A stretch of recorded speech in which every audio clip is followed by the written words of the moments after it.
కాంగ్రెస్కి ఇంతకుముందు ఎన్డీఏని విభేదించినటువంటి జేడీఎస్ కర్ణాటకలో మొన్న ఎన్నికల్లో శాంతం దెబ్బతిన్న తర్వాతన ఇప్పుడు భారతీయ జనతా పార్టీతో జట్టు కట్టి 2 పార్లమెంట్ స్థానాలు ఒక రాజ్యసభ స్థానానికి కమిట్ అయ్యి అది అక్కడ ఎన్డీఏలోకి చేరిపోయింది, కలిసి పోటీ చేస్తామని ప్రకటించింది.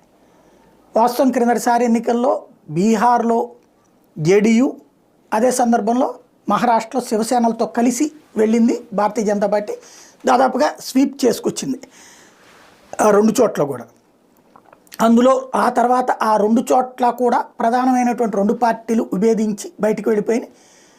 ఇటు ఉద్ధవ్ థాకరే పార్టీ మళ్ళీ చీలి ఇటు బీజేపీ వైపుకి రావడం ఒక ఎత్తు అయితే, అటు పక్కన వచ్చేటప్పటికి నితీష్ కుమార్ లాలూతో సాగుతున్నారు. ఇప్పుడు అయితే తాజాగా ఒక మీటింగ్లో ఒక నాయకుడు మోడీని పదే పదే విమర్శించుతూ ఉంటే అతని దగ్గరికి నితీష్ ఒక కాగితం రాసి పంపించడం ఆపేయడంతో ఏదో జరుగుతోంది